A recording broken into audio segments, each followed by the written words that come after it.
We have received word that the DMA has moved. It is now days away from Navarre, Titan, and Earth. Very awesome. Comes down. It's my constitutional duty to inform you that I'm transferring power to the Vice President. Yes, that's right. Star Trek Discovery Season 4, Episode 10, The Galactic Barrier is over. But we're just getting started here tonight on Live Long and Podcast. I am Dave Mader. We're coming at you with Star Trek TV and movie reviews, streaming here live on Facebook, YouTube, and on Twitch, as we do every week when a new episode of Star Trek comes out, in this case, Discovery, as they continue their fourth season. I'm Dave Mader, if I haven't mentioned that already. I'm joined tonight with Adam Woodward, as I have been all season long. How are you doing tonight, Adam? Yeah, I'm good. That's good. That episode was about as exciting as the world politics these days. Hey, Ms. Michael. Yes. And joining us also, we have Michael Chan, Discovery's own Michael Chan from episode 8, All In. He's looking a bit tired. How are you doing tonight? Can't hear you. Uh-oh. He is tired. You're very low. I am. Yeah. Or is that better? Wife's sick. Yeah. So taking care of 2 kids. Yeah, she's under the weather. Yeah. Oh, okay. I'm sorry to hear that. Ashley Millard not able to join us either. She's also not feeling well. Seems like it's going around. I think it's going around. Yeah. Hopefully not. Hopefully not. But we're glad those of us who could be here tonight are with us. Welcome, Michael. Welcome, Adam, and myself, I guess. And we're going to be breaking down this episode, The Galactic Barrier, as we were coming off this season. There's the DMA coming out of last week's episode, where Book and Tarka were about to stand down until Tarka destroyed the controller at the heart of the DMA. And then the DMA just comes back for that cliffhanger at the very end, more powerful and more aggressive than before. And so there's kind of like 2 plot lines in this episode. There's what's going on in Discovery and them trying to go on the first contact mission. And then you have Book and Tarka, who are sort of following along, but they have to go get some programmable antimatter, which I guess makes sense. If there's programmable matter, there might be programmable antimatter that they need in order to get out of the Galactic Barrier, because they still want to continue their rogue mission to kind of take down the DMA with sort of outside of what the Federation and Starfleet and all the other people are doing. So anyway, let's go to Michael first. Michael, how did you enjoy this episode? I actually liked it. It's slower paced, but I kind of enjoyed that. I also enjoyed the whole Saru Tarina thing. Saru and Tarina they're starting to heat up this romance, although it's stressful times. Navarre is under threat, as we find out by the end of this episode tonight. And is Tarina a Vulcan, or is she a Romulan, or is she both? I don't really remember. I thought she was a Vulcan, but she can be quite. She seemed quite shooken by the whole revelation that Navarre is under threat. Is understandable. Adam, what did you think of the episode? Right off the bat, I liked it. When David Cronenberg's in anything Star Trek, I love it. It started great. I knew I would be getting into it right away just because of the way it was opening. And damn it, I like Tarka again. You like Tarka again, so he's won you back. Yeah, I think that this episode did a lot to sort of redeem his character. I think that because he's only been referring to this person that he's been trying to get to home, this other dimension, and we get to see that in the flashbacks tonight. Oros, as played by Osric Chow, who I believe has played some other characters on the show. He's Kevin from Supernatural. It's Kevin from Supernatural. Is that who that was? Mm-hmm. Okay, I was like, I know this name, Osric Chow. But speaking of Supernatural, there was also, and I put this in the chat, Dr. Harai we meet in the very early scene here as the Federation Council, I guess. They're kind of talking about the first contact mission, what they have to do, the fact that translators may or may not work, Kovich says, like your bias. And that Dr. Harai was on Supernatural just in one episode, but it was very memorable. I have a clip here, guys.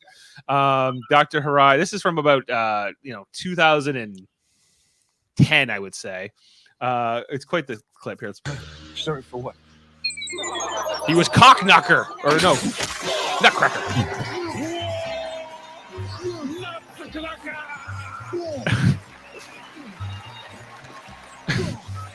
I remember that episode.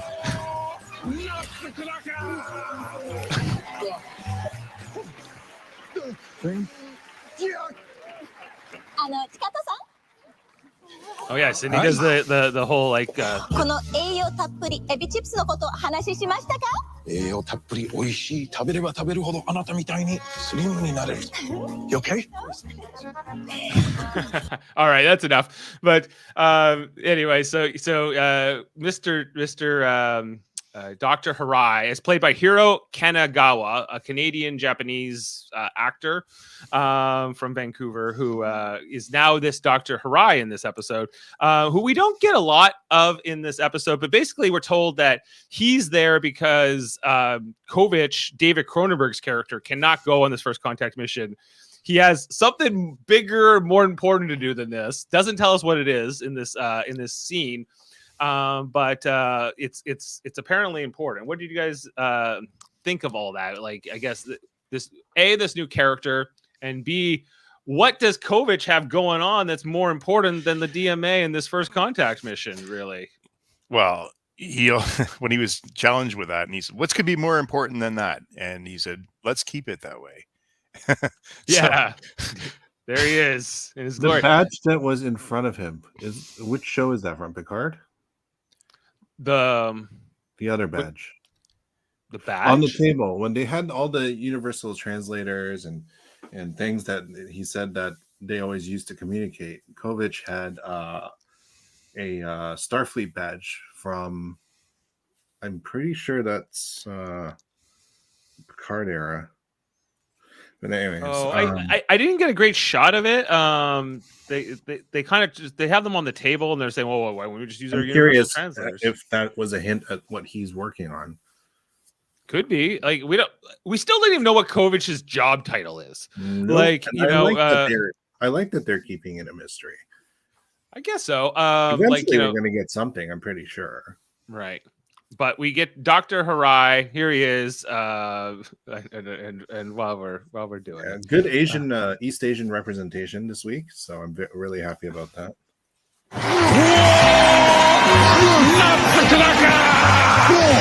I cannot not see Nutcracker when I see him now. But it's such a great thing. But like, so they talk about it here. We got the general here from Earth, Koye, is that her name? Anyway, so they kind of they have this whole scene about how they're going to go, and then we have a later scene where the Federation president, President Rillick, she says to Admiral Vance, I need to inform you that I am transferring powers to the vice president because I'm going on this mission myself. It's my constitutional duty to inform you that I'm transferring power to the vice president. Who's the vice president? We'll find out eventually. Is it Kovic? Who knows? Who knows? But she's going on this mission. She talks about before she was the president, she was a significant diplomat for the Federation. They're top for 20 ambassador years. for 20 years. 20 years. And so she needs to go on this herself. They've made her a pretty prominent character this whole season, so I'm not that surprised by this move. But here's my question: is she coming back from this mission? Do you think that that this is a one-way trip for the president, or do you think she's going to come back? So it could be. Oh, you went. She could be after. I feel like she's gonna have a big role in this, Dave. Like next, we got 3 episodes left. Tonight was sort of not a cliffhanger, but it was certainly like, come on, like don't end now. We got to figure out what's going to happen. Like what's going on with Species 10C? Can we get there yet? Can we get like a hint? Yeah, I would have personally approved of a 2-hour episode tonight. Right? Because like most of this episode was spent talking about the mission and then getting through the barrier itself in the case of the Discovery crew. And then in the case of Book and Tarka, them kind of dealing with last week, sort of the fallout between them of last week and what they need to do, I guess, to, catch up to Discovery and the DMA and just to give more about Tarka, as well. So they definitely wanted to slow things down. We had talked about how we didn't know enough about Tarka, and now we finally got a glimpse into who exactly he is and what he's fighting for. It's like the writers knew what we were talking about. It's as if they knew what we were talking about. Yes, they're like that's what they're going to be talking about the podcast around episode 9. They're going to be saying, "What's with this Tarka guy?" And then we're going to hit them. That shows that they've guided it perfectly along the way because what we were talking about. I mean, I didn't even like him last week. I was tired of him. Get rid of this guy. Me too. I was like, I've generally have liked Tarka and have sort of, other than he has like this driving force to find this person, the Oros. I need to get the name in my mouth here. And I was more sympathetic to his cause after these flashback scenes tonight for sure than I had been at any point up to this. But it still doesn't justify what he's done in a few examples here. He's kind of, but I like now we have a background. We know his drive. We understand what he's going for, and how can you not? The guy, his workmate, his whatever coexist or whatever, was very likable. Yeah, and Oros, Oros. Thank you. Yeah, his partner, I guess. Like I don't know how he would Yeah, but like I thought that I cared about Oros by the end of this episode. I cared more about Tarka, and like much like books, like, hey, I would like to see you be happy and find this guy and go off and live in some other dimension and be happy. Sure, but we got other things to do, but that's not my priority. Per se, my priority is saving lives. And if our goals can align, then great. But initially, Book was going to just drop Tarka off on a planet. He's like, they haven't even invented electricity there yet. They haven't discovered electricity there yet, but you'll do fine. But Tarka kind of just beats Book down with logic in this scene. He's like, well, how are you going to do it without me? How are you going to do this without me? Come on, tell me. Hit me with it. Hit me with it. Book's just like, you're a jerk. You're an asshole. And Tarka was like, listen, there was everything that I thought that power source was on our side of the DMA wormhole. Turned out I was wrong, but that's science. Sometimes things go wrong. That's science. Hypothesize, test, iterate. Yeah. And so Book comes around on him in this episode. I think they made him look very cool as a young man. Like he looked the part, it was him, and they anti-aged him. I like that. I just like that storytelling the history, and they did it so well. Mm-hmm. Flipping back from what the room looked like in 20 years or whenever it was 10 years ago versus what it looked like now. Like it was just, you could see everything there, but just old and working and functional versus run down and grown over. Yeah, I kept waiting for like the shoe to drop here. Was like Tarka maybe going to was there gonna be something else here that he was lying about or holding back? There kind of is, because we kind of find out that when he was working with Oros, that he was kind of working for the Emerald Chain too. He was kind of like he was kind of a double agent initially or something like that, right? Is that kind of what we find out? They kind of yada a bit here, but that he has a tremendous amount of guilt because he was there to just sort of get to, I don't know, figure out Oros or to try to figure out what he was working on, maybe under their nose. And then he later, came to care about Oros, and then he turned, he was going to work on the communicator, and there's sort of that forgiveness, but he never saw him again after Oros just says, you got to go. You need to escape from this prison. And leave me here bloody on the floor, and that's what he does. And then when he came back, he could never find him again anywhere, not just on that planet, but anywhere else. So there's that's what's been his driver. He's like, I can invent the interdimensional transporter, no problem, but the power source is my issue. I can't find enough power for the design. And I don't know how they had enough power in that little lab. I guess they didn't, right? Because it didn't work when they tried to test it. He thought he did, but he did not. So yeah. So But just I to sorry, go ahead. even again, like the complete caring. I mean, when Tarka was found out, he I'm sorry I didn't know you at the beginning of this. So there's definitely a relationship with Osira, pardon me, and but you can see again he absolutely cared enough to stick around and help him through the injury and rip the whatever that thing restraining bolt out of his neck, and really great scene. Yeah, like I really like this actor who plays Tarka a lot. His name is Sean Doyle. He's a Canadian actor from Newfoundland. He's really great in it, and so like that. I think that's what we learned about him in this episode. I think really did resonate when I watched the episode like this morning, and then when I was kind of processing it again, I was like, like I've come, like you said, I've kind of come around on Tarka. Even after he did all these bad things last week, and he kind of was. I find it interesting that most of this major stuff we've seen him actually do has failed. Yeah, he screws up a lot. He screwed up on the transporter thing because he underestimated the amount of power it's going to need, and then he screwed up on the where the location of the power source of DMA was. Yeah. He's That's a little bit 2 for 2. arrogant, and he kind of makes big assumptions sometimes. And he's kind of a high risk, high reward kind of a thought process. Makes me worry about what's going to happen in the future if he tries something big again. This guy does not try little things, though. He's like right out there. Yeah.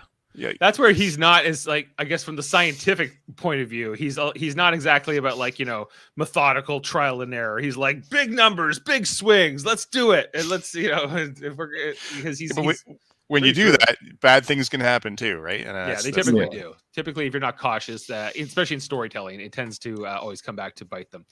Okay, so just to segue, just a couple things on the episode. Before Discovery departs, though, from the starbase, we get this scene this is Lieutenant Commander Christopher? No. Bryce. Bryce. This is Ronnie Rowe Jr., Lieutenant Commander Bryce. And he says he's leaving the ship in this episode. Why was he leaving? Where was he going? They said that he was working on something with the Cronenberg. Oh, he's working with Cronenberg. He's on this top secret mission we're not allowed to know Well, about. we didn't know if it's top secret. If it's the same mission that Cronenberg talked about, I'm going to assume it is. Okay, I'm with you. So they're sending. I'm still like trying to learn some of their names after 4 years or 5 years almost. I just knew I knew him, but I didn't know his name. I was like, who's this one? Because between this season he was essentially replaced by Christopher. Lieutenant Christopher is the new comms officer. That's his job, right? He was like the communications guy. Okay, and so because they don't use this bridge crew all the time, or what they each individually, they tend to be very ensemble, right? Between Detmer and Awashikon and him and is it Reese? Reese, the other one. And I guess there's Lieutenant Commander Nilsson too, right? The blonde woman. So so they're saying he's going off here and doing something else. I'm sure we'll see him again, but it's kind of neat that they're giving him this storyline. Will I remember more about him? Who's to say? But I hope so. I think they just exit people coming back, and Ensign Tall came back tonight. Yeah. Ensign Tall was back. We also had there's this scene also right after this with Saru and Tarina, where he's like, "Hey, remember when you invited me to dinner? I would like to go to dinner with you. Let's do that. And let's, I really like." But he made the mistake. He gave too much away. He could have waited a little bit. Came on a little strong here. But I guess he thought he was going away and might not be coming back. So he thought he could die, so he's just being honest. Yeah, he was funny when he was like later on, because he doesn't expect Tarina to be on Discovery on this mission, because there was supposed to be some kind of a delegate sent for Navarre, but that person doesn't show up on time, so therefore Tarina decides to go herself. They got a lot of important leadership all in this one ship going to the edge of the galaxy and beyond. So a lot of important eggs in one basket. But she's definitely distracted in this scene, and she seems like she's got more in her mind than this. But They they had some nice moments, I thought, in this episode too. I do like these two. There's the subtle looks they give each other across tables and stuff that the editor and the cinematographer and the director decided to focus on. I thought were very good, just to keep the storyline going. Yeah, but I was still, again, just her assistant comes up, Ambassador, we need, or President, Mrs. President, we need to speak to you, and there she goes. I got to go. She could have just dismissed the guy for a minute, but no. No. I was like, why couldn't that guy go? Why couldn't he be the delegate? Yeah, I want this to finish here. Why do we need so many delegates? Why do you how many? What if that person's just like a handmaiden or something? I don't know. Everybody needs a delegate, Dave. Every planet. It seems like you need one for like the whole Federation to go. Like I get like Rillick going, or a big important ambassador, or. But yeah, anyway, so and at least the Ferengi are there. Yeah, there was a delegate from the Ferengi. They're like hanging out by the fireplace in the lounge. Oh my god, that lounge! I love that. We've seen that a couple times this season. Like this new feel to. I love the lounge. Yeah, it rivals like 10 Forward, and it's better than 10 Forward. Yeah, like they got a fireplace. Got a fireplace. They got a really cool looking bar. The room, it's a good set. I like it. I can see Lieutenant Chan, playing beantag in there. Dirts. Yeah, hanging out with maybe with returnee Ensign Tall. Adira's back, and they are missing Gray. Nope. Kinda. No, not really. I'm not. I'm happy they're talking about him or her, and that's it. Yeah, like there's a couple moments here tonight with Adira and Stamets, I guess, like kind of a father-child kind of mentor-mentee sort of thing. I father-child. Yeah, like I was mostly come away from those scenes, and I think they were fine. They're nice, or they're kind of like, but I was also like, I don't know. It was almost like a distraction in this episode a little bit. Like they needed to bring Adira back, but I wasn't necessarily like super into that. I the scene in the corridor with the captain and when Stamets is talking to her about how happy he is, but I liked how they circled back to that because it was an awkward scene. Yeah, there is. I think it's intentional. There is this awkwardness, and then you're like, well, what's this awkwardness, and what are we trying to get to? And it came down to, I guess, that later on, Stamets and Adira having that conversation, and Stamets is just like, well, my dad was, he wouldn't really reach for me if I was in distress, right? So I'm going to try a little bit harder with you. I'm going to, if I see that you're maybe struggling, then I'm going to go the extra mile, even if it's maybe kind of pushing your comfort zone a little bit. And Adira seems to say fine to that, and that's kind of where they leave it. Like that's about it, really. I guess my guess is that they'll pull more on this thread in the next 3 episodes in some way, but I'm not sure exactly what they're trying to get to. As they're in engineering, I keep waiting for to come back, and we've only got three episodes to go this season. Do we see her or do we haven't seen her? Who? Reno? Tig Notaro. They've only referenced her, so she's on the ship. Her. Yeah, they're always like last week, Burnham said put Notaro on it, right? Yeah. Or not Notaro. Reno. Jet Reno, her character's name, not the actor's name. Well, I mean, she's very busy. Yeah, no, I get she is busy. So, but she's a favorite of ours. I'd love to see her back. That's all. Yeah, writers, are you listening to us? Is Stamets the chief engineer or is Reno the chief engineer? That's or are they never known? I thought it was Stamets, but it's got to be Stamets. They're always going to Stamets. They can't go to. That seems to be his set, right? That's engineering, right? And so that's despite the fact that he's a science officer, because it's the spore drive is a science. But you know what though? I mean, she wasn't a part of the crew originally. They picked her up along the way, so I think she's just trying to figure out, fit where her to in. Fit in. Yeah. Yeah. She outranks Stamets too. She's a commander, and Stamets is a lieutenant commander. Yeah. Yeah. But so she didn't show. She's presumably on the ship though, all the time. Just in the bowels or whatever. I'm hoping we see her next week. Yeah. So guys, there was 14 minutes in this episode before we even got to the opening credits. I thought There it was. was like That was long. I was like, the opening credits are now. I downloaded the whole episode while I was watching that first 15 minutes. So Yeah. It was quick. Yeah. And then we had a couple scenes here where this is where Saru realizes that Tarina is on the ship, and he's like, "Oh my god, I totally went too far with what I said to her because I thought I was never going to see her again." And now she's like, "I'm going to be seeing her every day." We're like, because I think they expect this mission to go on, I guess, for the next 3 episodes or whatever. So this is going to be a thing. And Culber is continuing his sort of like, he's the hitch, he's the relationship coach here for Saru. He's like, when I met Paul, those big blue eyes, I was screwing up all the time, but then I came around. he is the ship's counselor, 100%. Well, yeah, he definitely is. Yeah. Including in an article recently written on StarTrek.com where they talked about the counselors.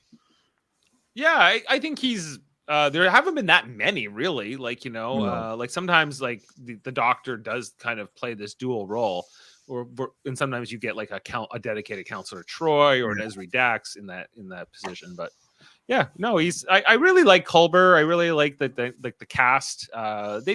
Most scenes are really good interactions, Yeah. And I'm glad they didn't overdo it with Colbert and Stamets and Adira. Yeah, no, they kind of separated those two there. Culber's gonna be talking to Saru in this episode, and Stamets is talking to Adira. Yeah. Good character management there. But Michael, I mean, this show, what I love about it is that you can throw in David Cronenberg for 2 minutes, and you can throw in Tig Notaro for 3 minutes, and you get enough of them. Yeah. That's so awesome. They throw in you for 30 seconds, and it's enough. It's never enough. It's never enough for me, man. No. You can always have more Chan. But you understand what I'm saying. I just think that they have so many characters out there that they just do a good job dropping them in, but not overdoing it. Yeah. Yeah, I think once we establish these characters, and I think that's sometimes the trouble is like, we were talking about like, Bryce and Awashikin, and they're solving that. I think like giving Awashikin and Burnham that separate side mission in All In was really important, right? That was amazing. Now that Mary Wiseman and Tilly is no longer on this show, I feel like there's more room for these secondary characters and these new characters to sort of breathe and explore, and then you bring a Jet Reno in or whatever, where you need to. But yeah, like I think that there's like most Star Trek shows, they're kind of making it up, finding their way as they go through the seasons. And, and often like the first season resembles nothing like the last season of most Star Trek shows. Like if you look Deep Space Nine or Next Gen, it's a huge swing. Voyager, maybe the exception. All right. So then we go over to the planet where they're looking for the programmable antimatter. This is where Book is just like he's over Tarka's kind of nuts as he pulls the gun on him here. He's like, I'm not going any further with you until I figure out who you are and what you're up to, because he realizes that Tarka's led him to an Emerald Chain camp, and he's like, he figures that this might be some kind of ambush, or he doesn't know what's going on. So like more about like why am I still working with this guy? Can I continue to work with this guy? Is that what it is? And so Tarka kind of like talks him down. We already we did talk about the flashbacks and stuff, but we get to meet his character's name is again. I'll know it soon. Oros. Here he is. He's not the best shot, but but we meet the de-aged Tarka. As well with this, I don't know if we know this alien species. I think this is a new alien. I don't know what that is, but I had no idea that this was the guy from Supernatural, the Prophet. What was his character's name again? Kevin. Yeah, that's right. Kevin Tran. Is that? Yeah. He's unrecognizable in this. Like his voice. Once you said that and said, "Oh, it's him," and I was like, "Oh, okay, I recognize." Yeah, it's that voice, right? Yeah, but they did a great job with this. The hands almost look like I don't know. The hands were very different. Like they at times I thought he was wearing gloves, but it's actually more like there's kind of like these bony spike protrusions coming out on the sides. So kind of an interesting design for sure. Yeah, and just sort of like this story about how they got to know each other and how they would the brilliance between the two, because the other thing is that these two are exceptionally smart, like smarter than most people in the 32nd century. And you know, they have this whole thing about how they're going to just go to bed reciting like the numbers from the golden, what was it called, the golden equation or something like that, the golden ratio. List the digits of the golden ratio. That's too easy. 5 every third digit. 8, 3, 8, 9, 4, 8, 4, 6. 4. I don't know. It goes on for a while.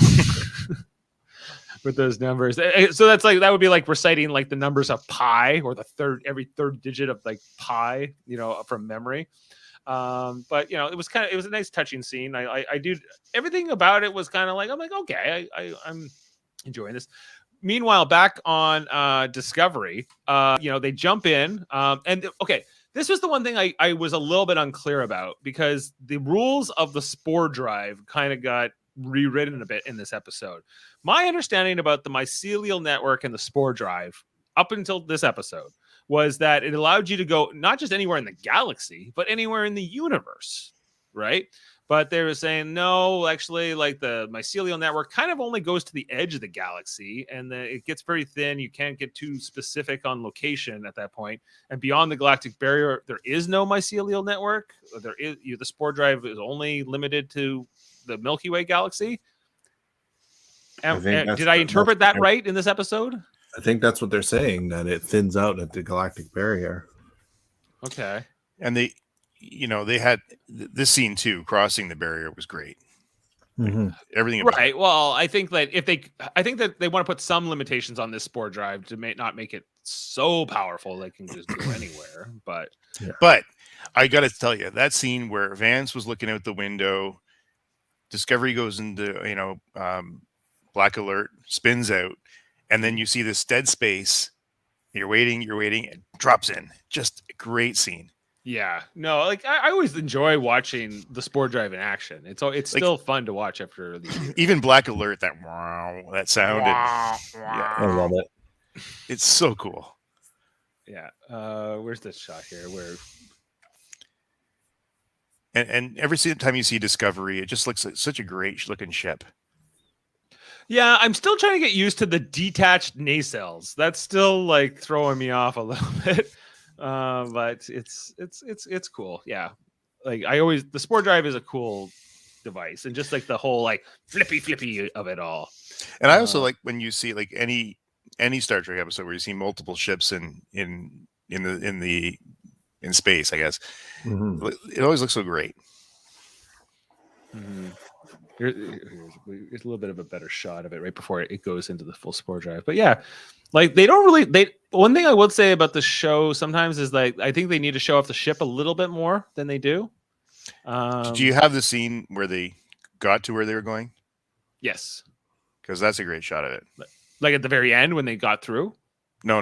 When they got to almost the barrier, 9 light years away, whatever it was. Yeah. Well, like you're right that this does look expensive sometimes. Here's one shot of them approaching the Galactic Barrier. Nice. And all of those different space cells, as Stamets put it. Okay, so Adam, I know from watching the original series with you, we went through and watched every original series episode with my dad, all 79 of them. And there's a couple episodes in particular. There's By Any Other Name, where they did go, like the Enterprise went to the Galactic Barrier. And I think there's the one other one. There's the Is There in Truth No Beauty? They also go there in that episode as well. And it's always presented as like it's full of negative energy. It's very difficult to get through, but the Enterprise original got through, and like the Discovery is like 900 years later, and they seemed like they had an even harder time than Kirk did in his day. That was my only sort of like. I think that yes, they could have told the original series story, but it was boring. I mean, it was, you could just do it. You got through. It was a little bit shaky, but this was like, okay, now I really understand. There's a lot of danger here. It's a lot of energy. They have to be very careful, and to use the cells, as you call them, like it was awesome. Just they made this scene. So it slowed the episode down, but in a great way. They told a story of the president and Burnham together. They had that dialogue going.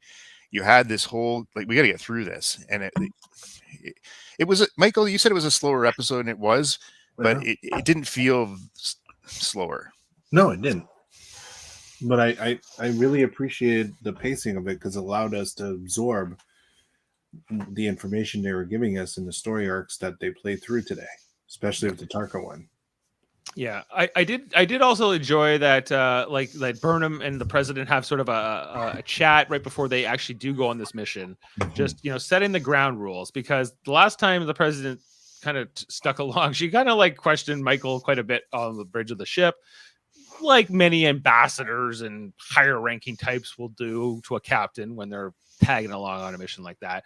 But I thought that there was some good, some important things Burnham says here. I can't have you questioning my orders on the bridge. I can't have you questioning my orders on the bridge. Introducing doubt amongst my crew could endanger the ship. Right, like that. What is like sort of like, it's not just about my ego or sort of like maintaining this allure of the captain, that the captain is sort of infallible, but that there's actual functional need. Yeah, what shows their relationship has grown through the season, which I appreciate. Right. And Michael says, okay, you do the diplomacy and you get all the delegates. That's all you, and I will run the ship and I will make sure we get there. And that's how we're gonna go. Right. And then when they were going through the Galactic Barrier, there was sort of like this whole like desaturation thing that was going on, where like all the color was being taken out of the visual spectrum, and they went kind of to this muted color. What did you guys think of that? Go ahead, Michael. I thought it was a cool effect. That was an interesting take on what it would be like to go through that barrier. Messes with the way you perceive light. Yeah, it was until they got inside the cell, right? And then then like the light goes back. So because they talked about how much negative energy was, and like their shields couldn't really hold very long outside of like sort of like being this Trojan horse inside of the big space cell. Yeah, because like from our standpoint, that the color change doesn't make sense, because no color would change outside of what they perceive. So basically the camera, which is the audience, is also having its colors distorted. So it's more of an effect for us if you really think about it. So it's from the perspective of everyone on the ship and what they see. But I thought it was a good effect to have to show us, the audience, what they see. Yeah, I agree. I would also like to see what, and again, the crew member on the bridge, the reptilian one with the big eyes. Yeah. I would love to see what he sees. I was thinking that. Yeah, you're right. What does his eyes see? Yeah, Lieutenant Linus, the science officer. I love Linus. Yeah, he's got that very interesting voice. He was like, "Oh, there's some big negative energy coming our way, Captain." He's been used for like good like comedy in the past. Yeah, right. I'm glad to see he's here for more serious stuff too. Well, I always like it when they don't have humans on the Enterprise bridge. I think it's important that they do that. They started just in the crew, right. Like just see like I saw one of Morn's species, Morn from Deep Space Nine. Yes. There was a crewman. I was like, that crewman didn't come from the 22nd century or the 23rd century. Like that he's joined the ship since that they've come to this time. So like, and we saw that like Lieutenant Commander Bryce there was leaving as well, right? So like there's going to be, I think, more and more sort of turnover with this crew until like I think not too many of the original 23rd century people are going to be left forever. Tilly's gone and others have moved on and new people have come on. since then. So it'll be interesting to see what new Who knows? aliens. Maybe will- Lieutenant Chan came from the past and then joined the FHQ. maybe who knows? And who's to say that your character is necessarily human? Could be another species. Yeah. More flashback scenes with Tarka and with Oros that continue here. You know what's great about this guy is he just looks kind. He does. Right. Osric has really kind eyes. Yeah. So it was a good choice. Yeah. No, this was a good role for him. And then we get the so well, Could after you have they seen me in that role? In which role? Oros. Oh, yeah, for sure. I could see you playing that. Would you audition for it? Maybe. Yeah. I'm not asking any questions anymore because you'll say I can't answer. Yeah. So that's a yes. But here we get the message from Admiral Vance, the hollow communique. He's like, guess what? The DMA is moving and it's headed towards Navarre and Earth. And he says the Alpha Quadrant, but technically Earth is. It's the shades of the Borg. They're going. Yeah, it's the shades of the Borg. It's the big threat. The whales are. We got to get the whales to save Earth. We got to get back in time to save the things. But there's the debate between Rillick and Michael Burnham about whether they should tell the crew or not. I guess yeah. I again love the this scene because it really again showed.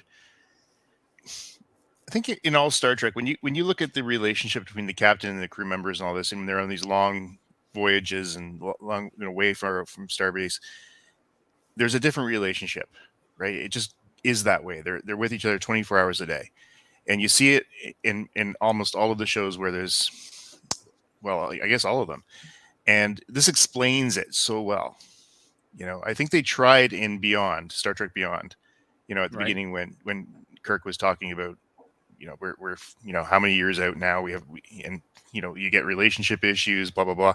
But they did it so well in this episode. I loved it. It's interesting to see, I think, for me, the fact that I sometimes forget that Rillick is the president of the Federation, right? And and I feel like there's almost like this.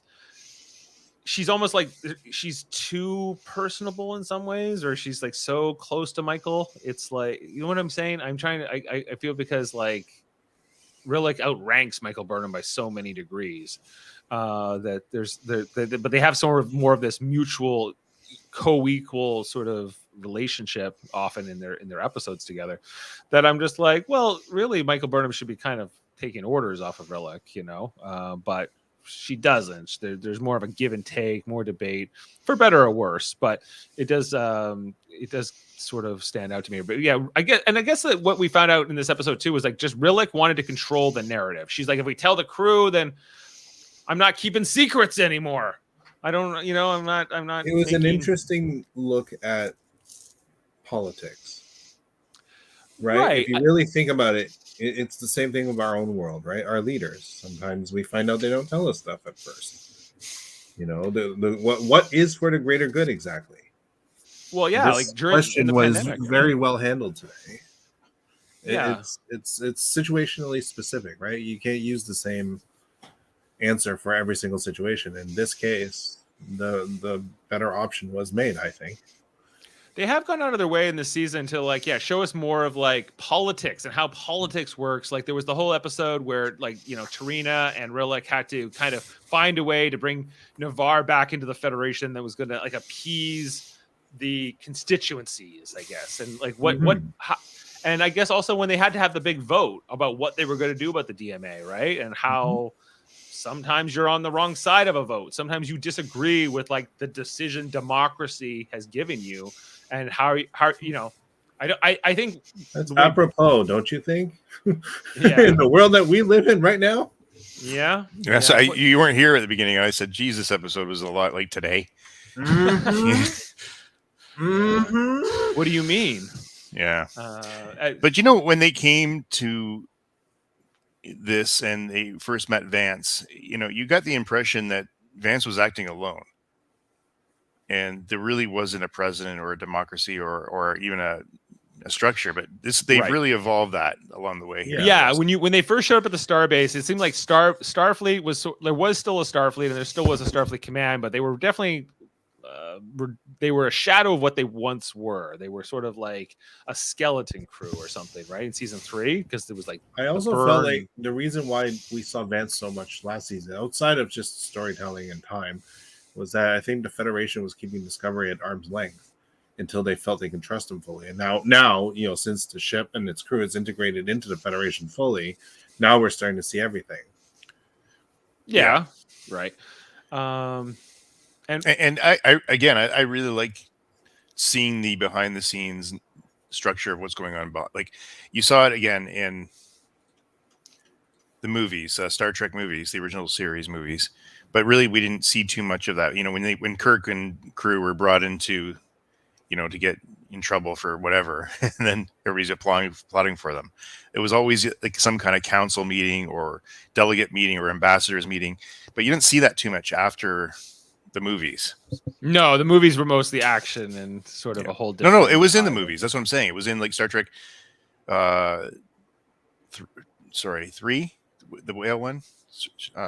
That's 4, yeah. 4, pardon me.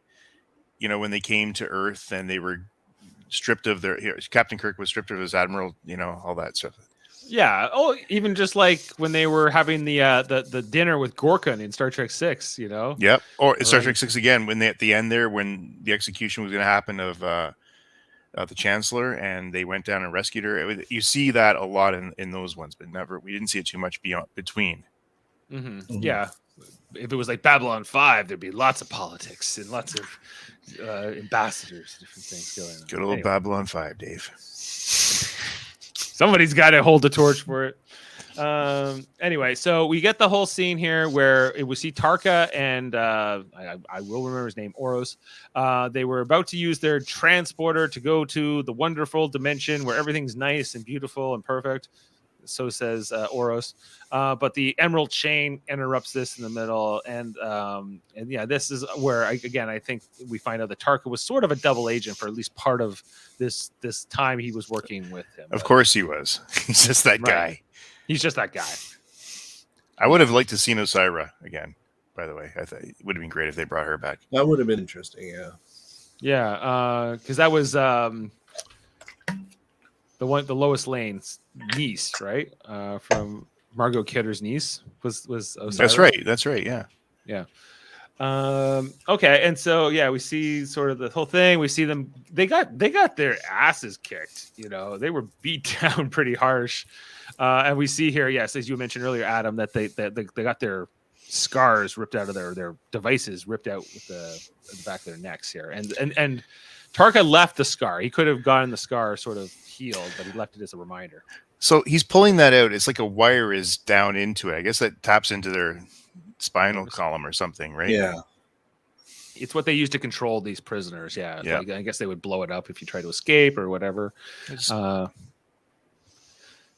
But yeah, it's an emotionally charged couple of minutes here as they're kind of going through everything, and then he like leaves them, and Book is kind of hearing the whole story and starting to like Tarka, just like we are. Book is kind of the audience here, going, okay, well, maybe you're not so bad, or maybe we can kind of understand a little bit where you're coming from sometimes, and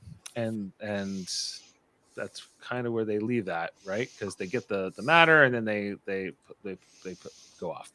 Meanwhile, we got they had to do another scene where like they're solving for getting through the galactic barrier because the cell, it was something like the cell they were in was going to collapse, and then they had to get into a new cell, or was it going fast enough? And so just more problem solving, basically, is what it comes down to. More flying. 30 seconds, Dave. 30 seconds. Is that all it was? No, we had 30 seconds left of shields. Remember? Oh yeah, it was like 30 seconds left of shields, and they're like, and they'd get it with like 6 seconds left. Yeah. 6 seconds to spare. A lifetime. A lifetime. It was like they usually always cut it right close on purpose, and so they get through the mission. Detmer flies them to the other side of the galactic barrier, and so I'm trying to see if I got the shot here. I'm struggling to find that, but I have the audio clip where Captain, I couldn't be happier to report that we're officially out of the Galactic Barrier, out of the Milky Way, and into extragalactic space. Extragalactic. Extragalactic. Outer galactic. Well, I was talking about this last week. The fact that I do want Star Trek and this particular era of Starfleet to go extragalactic. I think that, I think it's safe to say by the 32nd century, as after they post burn, but after, I guess, like spore drives will become more commonplace, like getting around the galaxy won't be such a big deal, right? That the galaxy is maybe a smaller place than it used to be, but that there are billions of galaxies out there, and I like what they were doing with, like, we don't know what the species 10C, the translator might work, it might not. It's we can't even make any assumptions about what we're going to run into out there. But this is very like the episode Q Who, where you're being introduced now to something more than and you don't know that, and not everybody's nice. It comes back to that whole thing. Not everybody's nice again. Dave, we were talking about the other night. Yeah, well, that was Archer, right? But when that alien was like, "Can you help me solve? Like, can you give us warp drive so we can try to find a cure for our disease?" And he's like, "You might find when you get out there, not everyone's going to be so nice to you, and not everyone's going to want to help you, so much. So but he's desperate, that guy. So yeah, in that particular example." Ultimately, they decide they will tell the crew, because, like, after they got through, they're like, "I'm going to go back to Earth and I'm going to go water skiing on the coast, and I'm going to Hawaii." And it's just like Michael's like, "We got to tell them." Like, they're all reminiscing about home all at once for some reason, even though it's. And they're all talking about the Pacific Rim. Like, everywhere they want to go is Pacific Rim. I thought it was interesting. Yeah, I guess nobody wanted to go to, like, New York. That's where Starfleet Academy is. But yeah. Did she mention, was it Queens or something like that? Like, I thought it was Detmer or one. No, it was the blonde one. What's her name? Lieutenant Commander Nilsson. She was mentioning Astoria, Queens. I thought, like the Astoria coast. Oh, she was okay. I'm sorry. I thought she was talking about Astoria or Oregon or somewhere. Or maybe it was. I don't know. Yeah. So yeah, you might be right. But maybe they went to Starfleet Academy. That's on the West Coast. Maybe they're more West Coast crew. I don't know. But ultimately, they decide they are going to tell, and even after, so Michael kind of defers to the president here, to Rillick, to give this news. And she later says, we could have, like, kind of done it in tandem, right? We could have done this, and she says, but you are my president too. Michael is a master of giving credit when it's due, and allowing people to shine when she could, but she doesn't need to. Yeah. By the way, I just loved this on Rillick. This outfit she had on tonight, much better than the other one she's been wearing, like with the huge friggin' shoulders in the other episodes. So do we decide that she's part Cardassian? Is that what we decided? Yes, she's Cardassian, Bajoran, and human kind of mix. Yeah, so that's great makeup. Yeah, for sure. And she says, like, "Hey, like, I got family back on Earth. Like, like there's I have an emotional connection to this, just like everyone. We're all in this together." Yeah. Here's the clip. We have received word that the DMA has moved. It is now days away from Navarre, Titan, and Earth. I love the music there. Duh. So if there wasn't enough urgency already, there will be now. We mentioned the whole the lounge here and the scene with Saru and Tarina here, where he kind of comes to comfort her about, because I think. Look over Saru's right shoulder. Right. Oh yeah, it's the Morn guy. Yes. Having a drink, of course. Of course. Again, I love the fireplaces in this lounge, and yeah, like, there's a vulnerability here. But I also like what I was kind of asking about Tarina earlier. Being whether she's Romulan or Vulcan. The only reason I bring up the distinction is because gotta remember, Romulus has been destroyed, and in this timeline, versus in, like, the Chris Pine Kelvin timeline, it's the opposite. Romulus survives and Vulcan gets destroyed.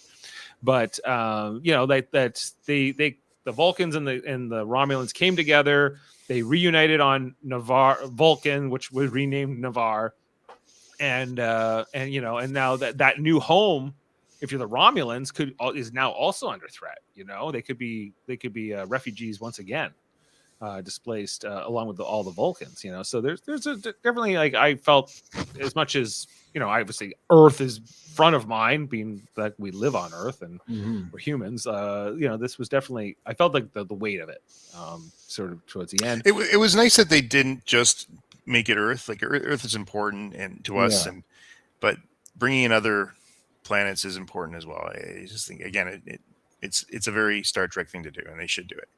Right. I just like kind of like a little bit of a comforting moment here. Great visuals. I just love the way they frame some of these shots. Very pretty. Very well done. Cinematography wise, and then we kind of get this whole like shot here, which I really liked as well, to kind of close out the episode, where we have Michael Burnham and the president like kind of looking out the window, and then there's this whole transition here that as they kind of go out the window. I loved it, like just seeing this pull out shot here, and they do this so well. Like, they did it again tonight when they when the Enterprise was spinning, or the Enterprise, the Discovery was spinning around, yeah. And you came in to see the bridge where the sparks were falling moved from the into ceiling. there was that whole thing where you see Detmer kind of trying to keep the ship going, and last week with the shuttle up against the window, and they were looking right at each other and talking, and they do some fun things with this. Like they shoot it in new ways, new interesting ways, ways that we've never seen before in old Trek. So I appreciate all of this stuff, and it's with the technology that we have now, obviously we can do this. No, it's great. Like, the show looks beautiful. Like, we've talked about how expensive it looks and things like that. So that's really nice. And so anyway, that's the end of the episode. Like Adam was saying earlier, like, I feel like I was like, I kind of want to know what happens next, but that's kind of the point. They want us to come back in a week's time and find out what's going on. Except next week's also Picard is coming in, right? We got Star Trek Picard starting next week too. So there's a lot to Survivor starts next week. So it's gonna be busy. TV is starting to amp up. So I'm kind of like, we've been following this since like October, right? Like this whole season 4. So there's I am feeling a little bit anxious about it, but overall I am enjoying it. I think it's ultimately going to come down to that was the badge that Kovic had. Yes, in front of me. yes. Okay, that's what you meant. Yes. Okay, so that badge. And it is from Picard. It says right there, Picard. Oh yeah, Star Trek full size built a pin. Yeah. Well, yeah. So it's from that era. Yeah. Nice little Easter egg there, guys. Well, that badge design really comes from All Good Things, originally. I don't remember that. Sorry. You know what? So that's the episode where Picard that's the finale of Next Generation, where he's jumping through the different timelines. Right. Yeah. And so in the future timeline, where him and Beverly Crusher are divorced, and she's captain of the Pasture. Yeah, the Captain Picard of the Pasture. Like, they're all wearing that kind of that com badge design, and later on when they did like Janeway, when future Janeway comes back in the Voyager finale, she's wearing that same com badge as well. So they brought that kind of a slightly modified version for Picard, but because it takes place in the same era as those timelines. Just thought it was interesting. Kovic had that. Yeah, it was like, well, I guess a com badge would be a translator, but like, their modern com badges would be way more advanced than that. Yeah. By like so centuries. What are we saying here, Michael? I don't know. Okay. What's the crossover? Are we getting Picard? Is he coming on the show? No, he's like, I don't know anything. I can't tell you. Okay. Are there any fun facts that we haven't touched on? I think I can't find any. If you can, but if not, we already told you about Nutcracker. I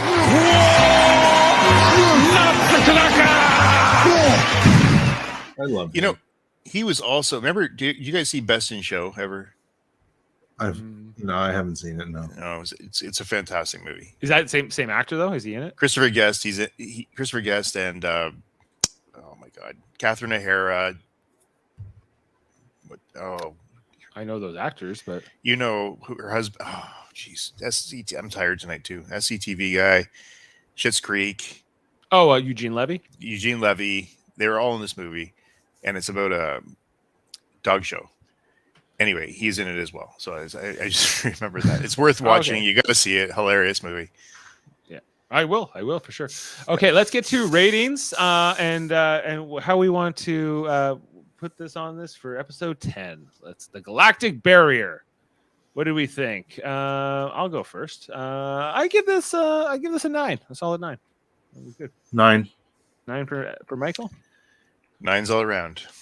9, even 9s. Actually, not with us. We'll have to get her rating at a later time. Now, I did check the IMDb very early this morning. It was sitting at a 4.9. Has that changed? No, it's up to 5.8, guys. So it has improved. Get that. There's just some haters out there. Also, Deborah Kampmeyer. She was the director. I don't think I've seen that name before. And the episode written by Ann Kofel Saunders. And I don't know, like, who specifically. It's more ensemble. I wouldn't say this is anybody's one feature episode. Different stories. Galactic Barrier.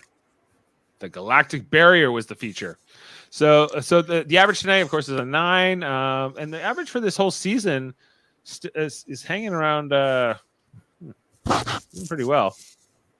8.4 overall. So yeah, we've been enjoying this quite a bit. We'll be back in 1 week's time to talk about episode 11. And as we mentioned, 3 more to go this year in this season. So they don't release the titles in advance, so I don't know what that episode will be called. Episode 53. That's the one we'll be talking about on March 3rd, 2022. Okay, so I think that's it for the episode, unless we've missed anything or anything you guys wanted to touch upon. Also, check out on Monday nights here on Live Long and Podcast. We talk about Star Trek Enterprise. We've been going through all those episodes in order. Just kind of started not too long ago. We're up to like episode 13, I think, now of the first season. I do that with Adam Woodward and Jody Simpson and Kevin Millard. Adam not able to make this next Monday, so Davin Skellhorn coming in to talk about the next episode with us. Good old Gavin. Davin, yeah, he's doing. We're doing Sleeping Dogs. That's the next Enterprise episode we're talking about. Also on Tuesday night, Star Trek Deep Space Nine rewatch podcast continues. We got a really good one coming up next Tuesday. We just talked about the Trials and Tribulations, the one where they went back to the original series the other night and had that crossover with the Trouble with Tribbles. But next Tuesday night, we're going to be talking about Let He Who Is Without Sin, the episode where Worf and Dax and Quark and Lita and Bashir, I believe, they all go to Risa, which kind of ties in well with Tarka being the only kind of significant Risian character, except for the one that's in that episode, which is Arandis, as played by Vanessa Williams. Former Miss America, and we share the same birthday, her and I. So we can talk with Risians. And what sign is that, Dave? Pisces. Pisces power. Recognize. Yeah. Also, next week we gotta find a way to talk about Star Trek Picard at some point, because that is starting. That's coming out the same day as Discovery. I think we have to prioritize Discovery because we've been going, but got to find a way to talk about Picard, the newest episode, sometime next week after it airs. I'm gonna be doing that with Jody and Adam, I believe. And then on that Saturday, we're to celebrate the beginning of season 2 of Star Trek Picard. We're going to be doing our next edition of Star Trek Radio Theater. We're doing the episode Hide and Q from the Next Generation's first season. This was the second appearance of Q on Next Generation. And so he gave Riker the powers of the Q. He tempted him. They were trying to get him to join. It's a very bizarre episode written by Gene Roddenberry, very original series-esque. And it's going to work really well. Michael Chan going to be playing Lieutenant Commander Data for this. His wife playing Lieutenant Tashiar, his wife Jessica. I'll be Picard for this. We got Jody Simpson coming in to play Q. Steve Shives coming to play Commander Riker. And we got all the other crew taking on some of the the iconic roles we all love and do. And then we got Ashley Millard going to be doing the narration for this one. This is very, very kind of a different kind of a radio theater, but I think it's going to be a fun one. Okay, and then also check out Super Mater Brothers Podcasting, the channel which I do with Jeff Mater and often with Jaemeel Robinson, where we talk about movies and TV that's not related to Star Trek. We just finished wrapping up Celebrity Big Brother 3 the other night. We're going to be talking about Survivor Season 42 is coming up in March, and we'll be talking about that. Big Brother Canada 10 is starting up. And then Big Brother USA 24, I believe, will be after that. So there's always Big Brother going on, Survivor seasons. We talk about Marvel, including we did one about Hawkeye not that long ago, last month. We're going to be talking about Doctor Strange and Moon Knight when those come out in the near future. And Westworld, Season 4 on the horizon as well. And Trivial Debates, we have a monthly show. That's our third channel where we argue about movies, TV, sports, in a game show format. We got Jeff Mater hosting this Sunday, February 27th at 10 in the morning. We got Jody Simpson, Jaemeel Robinson, and Max Duda competing. We got some great questions in this one. What's that? Oh, go Jaemeel. You're going for Team Jaemeel. I don't know who I'm not going for anybody. I'll be producing this and we'll try to stay objective. Although no one for sure is cheering for Max. That's what we know for sure. So and I have this verified. So check that out this Sunday on Trivial Debates. Okay. And one more thing, Dave. I'm joining Davin tomorrow night again to talk about the episode, basically where Starfleet would have been if Q did not introduce the Enterprise to the Borg. Okay. If the Borg had just caught up, because the Borg were coming anyway, right? They're coming anyway. But it gave them a heads up. Yeah. So we're taking basically what we were talking about last week on the trivia and expanding on that one question because we found it quite fascinating and not enough time. So. Oh, that's good. That's good. Yeah. So Davin Skellhorn, he's my cousin. He has his own Star Trek YouTube and podcast called Locutors of Trek, which sounds like you're going to be on tomorrow night. They do a whole bunch of different fun things over there. And they do another one that's separate from that called X-Men, the animated series rewatch, also known as X-Rated. They just, so him and Davin and his co-host Andre, they just did an interview with Eric and Julia Lewald, who were like the showrunners, executive producers of X-Men, the animated series. They did about an hour and a half interview on their channel. It was excellent. I would really recommend if you're a fan of that show or not. I learned a ton about behind the scenes animation, Hollywood, what goes into those shows, what were the considerations, what they could and couldn't do. It was really, really well done. So definitely check out that over there on X-Men, the animated series, X-Rated. It's always a mouthful to get out. And then Michael, you have your podcast, the Hellbound podcast with Alex Blackburn. Every single Wednesday, we talk about horror, everything horror.